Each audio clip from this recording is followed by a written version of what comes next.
Salutations! Sur la chaîne de String Theory, il y a bien longtemps, j'ai eu l'occasion de faire 3 épisodes sur la régénération.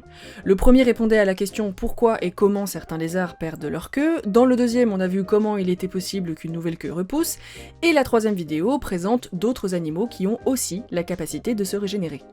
Je vous conseille d'aller les voir, bien évidemment, je vous mets la playlist des vidéos que je fais avec String Theory en fiche, et je vous mets les liens des vidéos que je viens de vous citer dans la description. Pour la dernière vidéo de ce triptyque sur la régénération, je me suis amusée à faire un top 5. Oui, j'ai fait un top 5. Mais à la base, cet épisode c'était un top 6. Mais la vidéo aurait été un petit peu trop longue, alors j'ai dû couper une partie de mon script, mais je pouvais clairement pas garder cette info pour moi. Bienvenue dans l'épisode 3 des Petits Plus.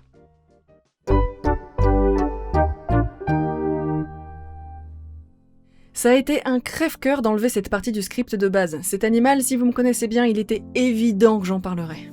Vous allez comprendre. Chromodoris reticulata est une limace de mer de l'ordre des nudibranches. Ce sont des mollusques gastéropodes caractérisés par leur absence de coquille et le fait que leurs branchies soient à nu. Il y a une myriade d'espèces dans cet ordre qui sont absolument magnifiques d'ailleurs. C'est vraiment un ordre fascinant, autant sur le plan esthétique que du point de vue de la biologie. Ces sympathiques animaux aux couleurs chatoyantes sont hermaphrodites simultanés, c'est-à-dire que lors de l'accouplement, ils sont mâles et femelles en même temps. Lors du coït, les organes sexuels mâles et femelles de l'un et l'autre des partenaires s'interpénètrent et les deux individus sont fécondés. Seulement, ce n'est pas parce que ces mollusques n'avancent pas très vite qu'ils ne rencontrent pas plusieurs partenaires et ne participent pas à un des grands jeux de la nature, la compétition spermatique.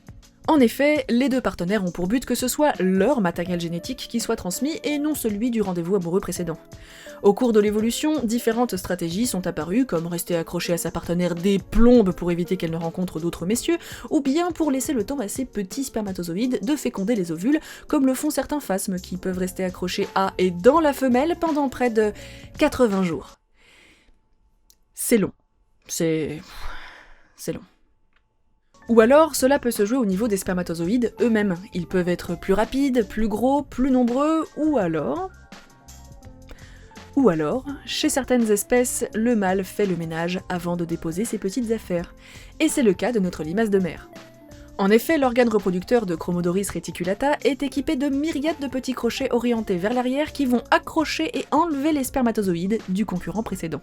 Je suis sûre que pour l'instant vous ne voyez pas tellement le rapport avec la régénération, parce que parler de reproduction c'est toujours cool, mais à la base, quand j'ai trouvé ces infos, je faisais un épisode sur la régénération. On n'est pas un petit peu hors sujet ? Eh bien non, parce que notre nudibranche fait le ménage avec des lingettes jetables. Enfin, avec un pénis jetable, du coup. En effet, à la suite de l'acte qui dure une dizaine de secondes à quelques minutes, l'organe mâle est abandonné. Bah ouais, mais il faut comprendre aussi, pour certains, simplement nettoyer ses outils, c'est trop demandé. Mais vous vous en doutez, un nouveau pénis tout neuf va prendre la place de l'ancien, et ce en seulement 24 heures. Après cela, un second accouplement sera effectué, voire un troisième. Pour la route.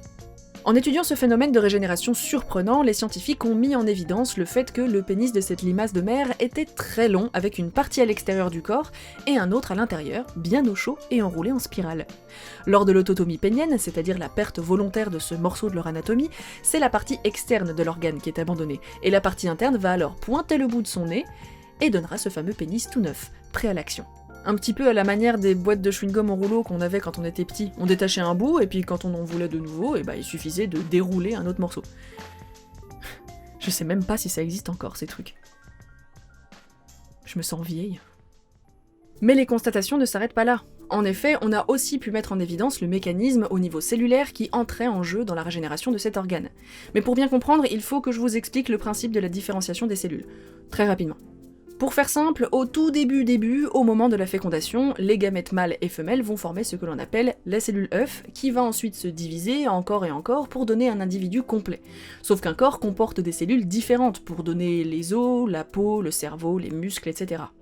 Toutes ces cellules viennent de la cellule œuf de départ, sauf qu'au fur et à mesure des divisions, elles se sont un peu modifiées, elles se sont spécialisées, mais en termes scientifiques, on préférera le mot différenciées. Ces cellules différenciées ont des structures particulières suivant leur rôle, ce qui fait qu'une cellule de peau aura une structure différente d'une cellule de muscle par exemple, et par la suite, quand elle se divisera, elle ne donnera que des cellules de peau, et pas d'autre chose. Les seules cellules qui sont capables de produire différents types de cellules, ce sont les cellules souches. Et là, il y a différents types de cellules souches. Mais ne nous perdons pas dans les détails, le plus important là, c'est de bien comprendre le phénomène de différenciation cellulaire. Pour revenir à Chromodoris reticulata, on a pu montrer que le niveau de différenciation des cellules n'était pas le même le long du pénis en entier. La partie extérieure de l'organe est constituée de cellules différenciées, et la partie interne, enroulée en spirale, est quant à elle constituée de cellules immatures, pas encore tout à fait différenciées. Et la différenciation se fait au fur et à mesure que le pénis est renouvelé. Donc en gros, ce mollusque, quand il abandonne la partie externe de son organe reproducteur masculin, son corps en a déjà un plus ou moins préfabriqué à l'intérieur qui va pointer le bout de son nez, les cellules qui le constituent vont terminer de se différencier, pendant qu'à l'intérieur se crée un futur pénis avec des cellules pas tout à fait différenciées, prêt pour la prochaine fois que Monsieur Dame, parce que je vous rappelle que ces animaux sont hermaphrodites simultanés, voudra refaire des galipettes avec une copain-copine. C'est pas trop cool? Vous voyez, je pouvais pas passer à côté de cette charmante bestiole. Sur ce, eh bien, nettoyez vos outils, sortez couverts, enfin, vu les circonstances actuelles, ne sortez pas si vous pouvez. Bon courage, et à très bientôt pour de nouvelles histoires. Tu dis bonjour à YouTube? Dis bonjour les abonnés. Je sais pas si on entend, mais il ronronne de ouf. Tu dis bonjour à YouTube? Bon, je te réveille. Au revoir YouTube. Abonnez-vous. Oui, c'est important de s'abonner, t'as raison.